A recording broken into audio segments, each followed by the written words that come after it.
এদের গুন্ডামি ছাড়া, মিথ্যা মামলা করা ছাড়া আর অন্য কিছু নেই। বেড়ো থানাতে কি হয়েছে আপনি জানেন? আমাদের লোকের মেরে পা ভেঙেছে, আবার আমাদের লোকের নামে কেস করছে। আমি দেখুন, আমি এগুলো সমর্থন করি না, কিন্তু সাধারণ মানুষের এটা স্বতঃস্ফূর্তভাবে বহিঃপ্রকাশ। ভারতীয় জনতা পার্টি এটাকে অর্গানাইজ করেনি। ওখানে একজন কেসের আসামি আছে আমিরুল বলে, 2021 সালে ওরে 6 মাস জেলে ছিল। সে প্রথমে উস্কানি দিয়েছে, আর সব জায়গায় তো আপনি ঢিল ছুটতে থাকবেন আর আমি রসগোল্লা ছুড়বো, এটা তো সব জায়গায় হয় না। সবাই রসগোল্লা ছুটবে না, ওটা টিট ফর ট্যাট হবেই। আর গত পরশুদিন হাইকোর্টের ডিভিশন বেঞ্চের জাজমেন্টের পরে আপনাকেও মনে মনে বলতে হবে, আপনি সাংবাদিক প্রকাশ্যে বলতে পারবেন না যে তৃণমূল মানে চোর।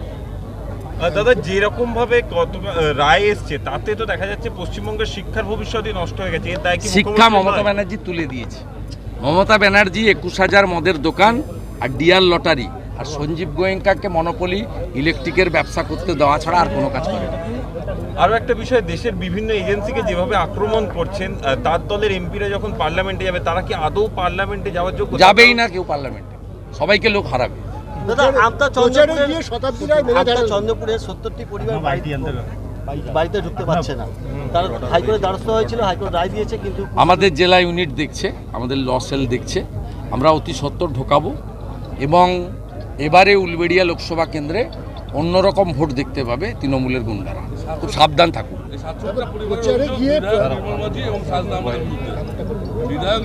এদের গুন্ডামি ছাড়া, মিথ্যা মামলা করা ছাড়া আর অন্য কিছু নেই।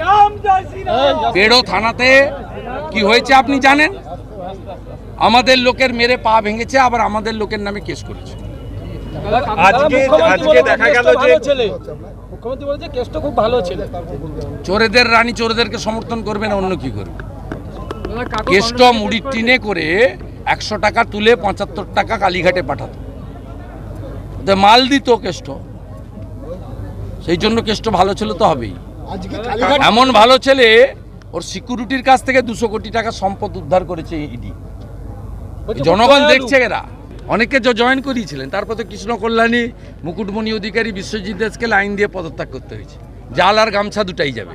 দাদা বলছি, সুপ্রিম কোর্টই কি এবার বা হাইকোর্টই কি রাজ্যের শিক্ষার অবস্থা ফেরাতে পারে, যে অবস্থা চলছে? চেষ্টা করছেন, চেষ্টা তখনই সফল হবে যখন রাজ্যের শিক্ষা তো যৌথ দায়িত্বে কেন্দ্র এবং রাজ্যের।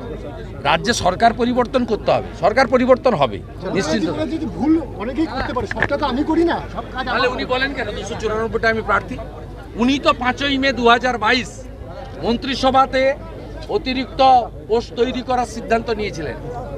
ক্যাবিনেট নোট পড়তে জানেন না, না ইংরেজি জানেন না? গৌতম সান্যাল আর হরিকৃষ্ণ দ্বিবেদী যা বলেছে তাই সই করে দিয়েছে। মমতা ব্যানার্জি নিজে চোর। 2022-এর 5ই মে মন্ত্রিসভার সিদ্ধান্তে চোরেদের চাকরি বাঁচানোর জন্য অতিরিক্ত পদ ক্রিয়েট মমতা ব্যানার্জি করেছিল, তার মূলেই নিয়োগেরা করেছিল। সরাসরি মমতা ব্যানার্জি তার মন্ত্রিসভা চোর, এবং সেটা জাজমেন্টে আছে। জাজমেন্টের 17 নম্বর আইটেমে দেখবেন আপনি, পৃষ্ঠাতে ক্লিয়ার আছে। এবং এটা ইনভেস্টিগেশন হলে সিবিআই বাধ্য হবে, সিবিআই করতে বাধ্য হবে মমতা ব্যানার্জিকে জেরা এবং কাস্টডিতে। চাকুলিয়ায় মুখ্যমন্ত্রী যে মন্তব্য করেছিলেন গতকালকে রায় নিয়ে, তা নিয়ে আজকে বিজেপি নেতা বুঝতে পারছি বলেছেন, ওর বিরুদ্ধে বিজেপি নেতা হিসেবে উনি করেননি, হাইকোর্টের লয়ার হিসেবে করেছেন। এটা তো কোর্ট কেন অ্যালাউ করছে? ওদের ভাইপো এর আগে সরাসরি জাজেদের অ্যাটাক করেছে। আমাদের তো সব জাজমেন্ট পছন্দ হয় না, কিন্তু আমরা জুডিশিয়ারিকে রেসপেক্ট করি। আপনি নিজে দেখেছেন রাহুল গান্ধীর মেম্বারশিপ লোয়ার কোর্ট এবং গুজরাট হাইকোর্ট করার পরেও সুপ্রিম কোর্ট তাকে রিইনস্টেট করেছে।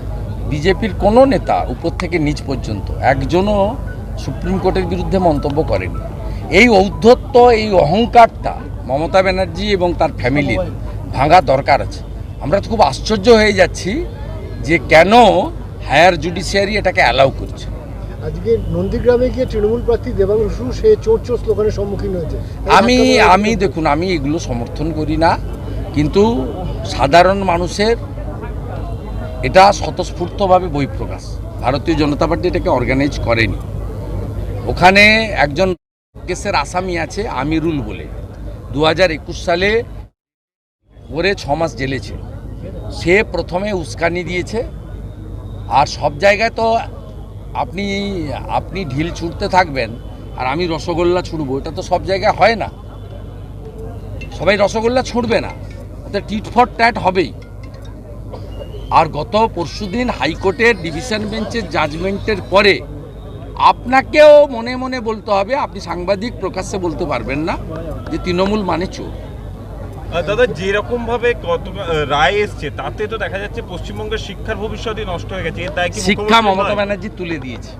মমতা ব্যানার্জি 21,000 মদের দোকান আর ডিয়ার লটারি আর সঞ্জীব গোয়েঙ্কাকে মনোপলি ইলেকট্রিকের ব্যবসা করতে দেওয়া ছাড়া আর কোনো কাজ করে না।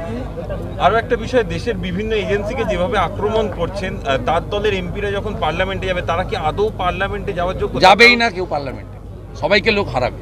দাদা, আমতা প্রচারে গিয়ে শতাব্দী রায় মেনে আমতা দাঁড়ালেন। চন্দ্রপুরের 70টি পরিবার বাড়িতে ঢুকতে পারছে না। তার হাইকোর্টের দ্বারস্থ হয়েছিল, হাইকোর্ট রায় দিয়েছে, কিন্তু আমাদের জেলা ইউনিট দেখছে, আমাদের ল সেল দেখছে, আমরা অতি সত্বর ঢোকাবো। এবং এবারে উলবেড়িয়া লোকসভা কেন্দ্রে অন্যরকম ভোট দেখতে পাবে তৃণমূলের গুন্ডারা, খুব সাবধান থাকুন। প্রচারে গিয়ে এদের গুন্ডামি ছাড়া, মিথ্যা মামলা করা ছাড়া আর অন্য কিছু নেই। বেড়ো থানাতে কি হয়েছে আপনি জানেন? আমাদের লোকের মেরে পা ভেঙেছে, আবার আমাদের লোকের নামে কেস করেছে। Welcome to K-Mall, a premium project by Kaleen Group. K-Mall is in the heart of Kolkata's electronic, garment and lifestyle hub, Khidirpur. K-Mall, which is designed as a world-class mall, is the outcome of endless effort of our experts, combined with modern superb techniques and new age design. Book now